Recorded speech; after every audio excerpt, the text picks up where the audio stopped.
Le train de la Rune, l'aventure de Julia et Clément.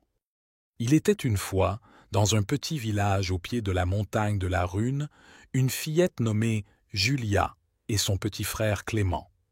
Ils étaient très excités car aujourd'hui, ils allaient monter dans le célèbre train de la Rune pour découvrir les merveilles de la montagne. « Maman, papa, est-ce qu'on va voir des chevaux potocs ?» demanda Clément en sautillant autour de ses parents. « Peut-être bien, » répondit leur papa avec un sourire mystérieux. « On ne sait jamais ce qu'on peut rencontrer sur la Rune. » Le train à crémaillère commença son ascension, offrant une vue magnifique sur les paysages verdoyants. Julia et Clément regardaient par la fenêtre avec émerveillement. « Regarde là-bas !» s'exclama Julia en pointant du doigt. « On dirait des chevaux. » En effet, il y avait un groupe de petits chevaux potocs broutant paisiblement l'herbe verte. Mais ces chevaux n'étaient pas comme les autres.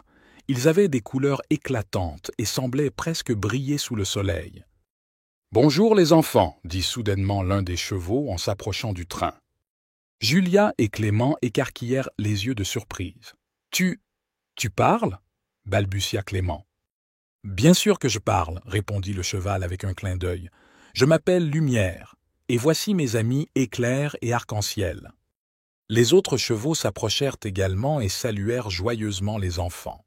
« Nous avons des super-pouvoirs, » annonça fièrement Éclair. « Je peux courir plus vite que le vent. »« Et moi, » ajouta Arc-en-Ciel, « je peux créer des arcs-en-ciel magiques qui apportent bonheur à tous ceux qui passent dessous. » Julia était fascinée. « C'est incroyable, mais pourquoi avez-vous ces pouvoirs ?» Lumière sourit doucement. « Nous protégeons cette montagne depuis toujours. Nous aidons ceux qui montent ici à trouver joie et aventure. » Soudain, le train s'arrêta brusquement avec un grincement inquiétant. « Oh non !» cria le conducteur du train. « Il y a un gros rocher sur les rails. Nous ne pouvons pas continuer. » Clément se tourna vers Lumière avec espoir dans les yeux. « Est-ce que vous pouvez nous aider ?» Lumière hocha la tête fermement. « Bien sûr que oui. Éclair, tu es prêt ?» Éclair se mit en position et courut si vite autour du rocher qu'il créa une tornade miniature qui souleva le rocher hors des rails.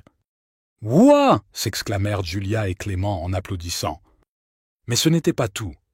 Arc-en-Ciel trotta jusqu'à l'endroit où se trouvait le rocher et fit apparaître un magnifique arc-en-ciel juste au-dessus du train. « Maintenant tout le monde sera heureux et pourra continuer leur voyage, » dit-il joyeusement. Le conducteur remercia chaleureusement les chevaux potocs avant de redémarrer le train doucement mais sûrement vers le sommet de la Rune. « Maman, c'était magique !» dit Julia en serrant la main de sa mère. « C'est vrai ?» ajouta Clément avec enthousiasme. « Les chevaux potocs sont vraiment nos amis super-héros. » Et ainsi continua leur aventure jusqu'au sommet où ils découvrirent encore plus de merveilles naturelles grâce aux courageux petits chevaux potocs au pouvoir incroyable. Pour retrouver cette histoire ou créer une histoire sur mesure pour vos enfants, rendez-vous sur notre plateforme Histoire pour les enfants.fr. Histoire avec un S. Pour les enfants avec un S.fr.